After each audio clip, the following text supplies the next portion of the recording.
Hi everybody, welcome back to the channel. Today I'm going to be letting you know about 6 key habits that are keeping you poor. You got to make sure that you do the right things to get yourself out of this rut.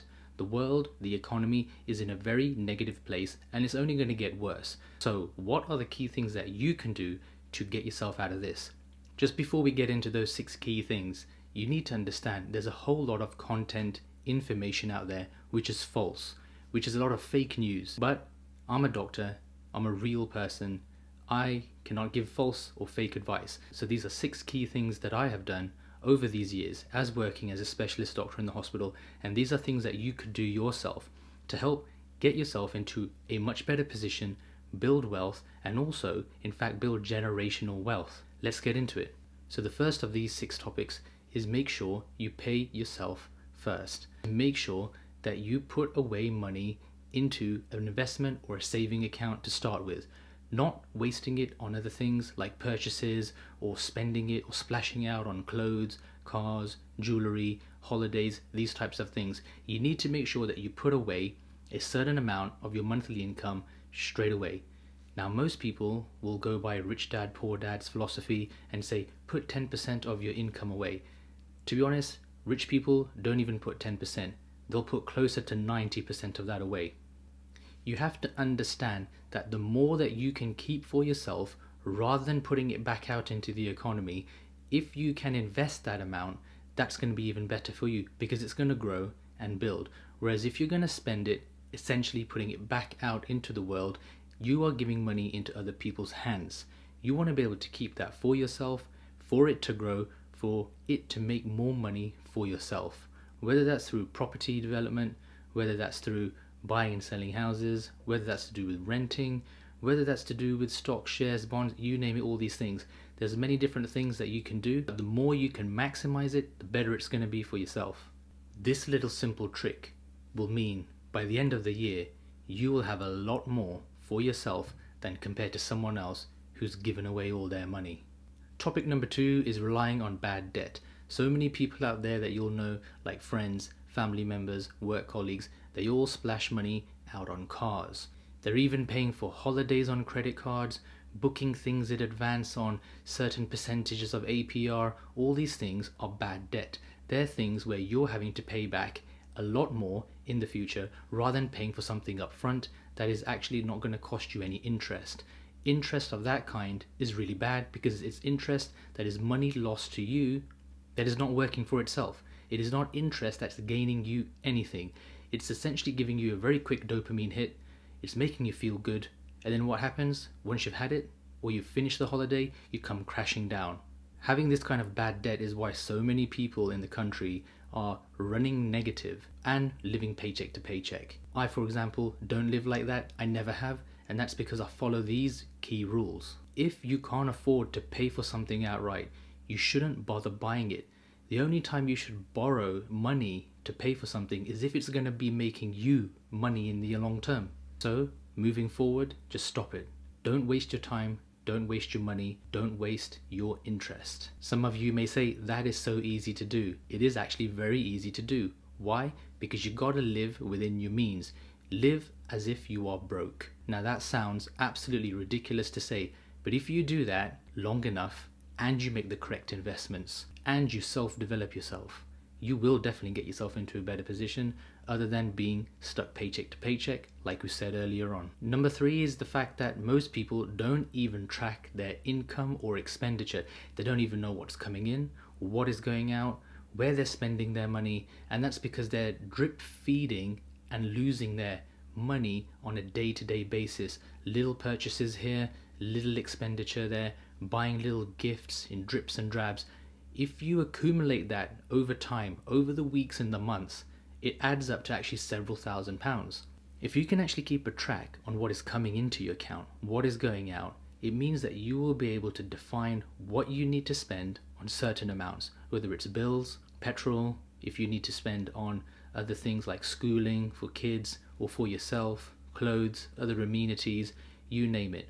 At least then you can dictate what you need to spend on a month-to-month basis. Therefore, this is how much you're going to be left over from your income that you can then safely put away. When you can't keep a track on it, It just means you're losing things. That's why a lot of people at the end of the month, even at the end of the year, they end up thinking, how did I lose all that money? Where did it go? They have no idea. So you've got to keep a track. And interestingly enough, most people don't even keep an eye on how much they're getting paid, whether it's actually related to the contract that they signed for their job. So many of my colleagues that I work with, after several years, they realized they were underpaid at work and they were having to fight back to claim money back from the employer. So always keep an eye. Are you actually getting paid what you deserve to be paid for? If you've done overtime, make sure that you claim for it. Don't wait for it. It's your hard work. You should get it. It should come into your bank account for your benefit, for your family's benefit. You should never lose out. Bad habit number 4 is the fact that a lot of people will have expensive habits, or they will actually just be spending miscellaneously, not even having a care or think about where their money is actually going. That lavish holiday, that lovely watch, these lovely pieces of jewelry, these lovely shoes and belts and clothes. They might see their friends and family doing these types of things and they think, I want to take part in that, and it feels good. And it goes back to what we said earlier on about that dopamine hit. It feels good in that moment, but what happens at the end of the month? What happens at the end of the year? You're left with a lot less money and you're thinking, where has it all gone? And that's because once that dopamine hit wears off, you actually tend to forget where that money has gone. Whereas actually you could have used it, saved it, invested it, make that money work for yourself so that in the future you can use the interest to live off. You don't have to spend your own money, and therefore it has a cumulative effect. A lot of rich people don't even use their own money to spend on these luxury items. They use certain angles and tactics that allow them to utilize interests that they're earning to spend on their luxury habits, and therefore they're never going to be in a deficit, and hence why then they can always purchase, buy, and have the fun that they want. Bad habit number 5 is the fact that a lot of people pay a lot of taxes. Now in this country, we pay a hell of a lot of taxes. It literally goes back to the government. So what can we do to make sure, are we doing the right thing, and are we making sure we're paying the lowest amount of tax? Now if you're working a normal job, that's very difficult to do because the calculations are already worked out and calculated by the government, and therefore it's already extracted from your payslip. Before the money even reaches your pocket, it's already taken out. But the biggest mistake people make in this is the fact that they don't even know what their tax code is, and there's a lot of people who are actually overtaxed, and therefore they're receiving even less money, and they don't even realize that they can claim for it back. Why leave your money with the tax man? Number 1, you should make sure you're on the correct tax code, that you're actually getting maximum money back for yourself. The other thing is also making sure that you use your tax-free allowances to the maximum of its capabilities. Even things like such as pension, trying to maximize what you put into your pension. This has 2 benefits. Pension is tax-free, so the more you put into it, the better it is. There's obviously a limit, so you need to make sure that you stay within that so you don't get hit with further taxes when it comes to taking your pension out later on. But what you put into your pension and what your employer therefore puts in afterwards, this is tax-free, so you need to make sure you utilize it. Otherwise, every penny, every pound that comes back into your pocket will be taxed. This completes full circle because the pension that you're paying into is going to come back, and it's going to help you later on when you want to extract that money, because you will be able to get a tax-free lump sum when you retire, and you will also then be getting yearly amounts of money, which is going to be your pension, which is going to help sustain you when you retire.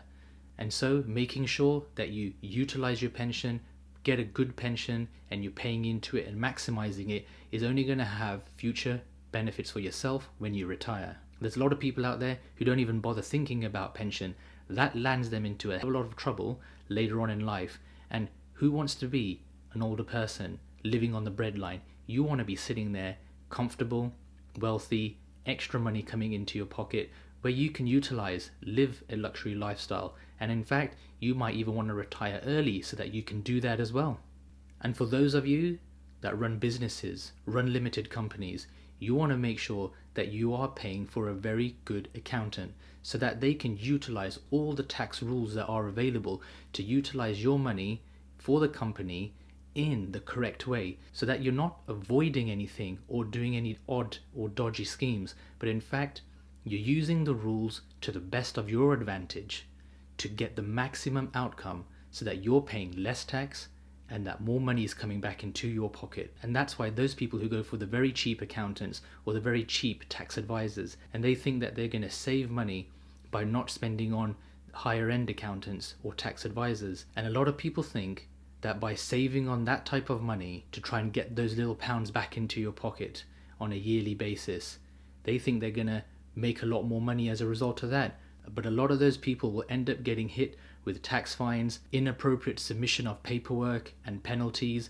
All kinds of things can happen when it's done wrongly or when it's done badly. Even if you have to pay a lot more for the correct person to do the job for you properly, they can actually save you thousands, if not hundreds of thousands, or if you're a very big company, even millions of pounds every single year. So never take the shortcut thinking you're going to get a long-term gain.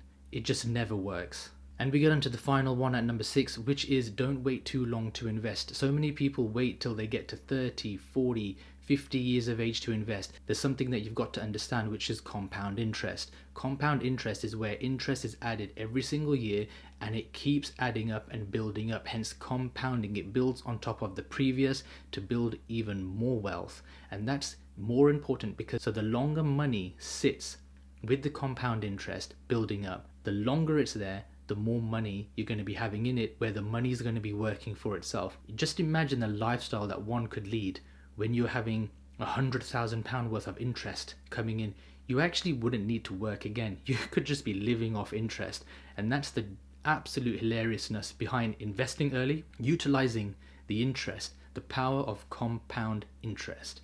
So just imagine if you're hitting all these 6 different targets that we've just discussed about. Pretty impressive. And what I've said is actually quite factual. I'm not a financial advisor, but I've got enough knowledge. I've done it myself. I've shown and I've proven that it can be done. And actually this is very safe. It's very conservative. So it's not like you're risking anything. It's not like you're buying some odd stocks or shares that can go up and down. These are actually very conservative measures and conservative manners that actually a lot of people do.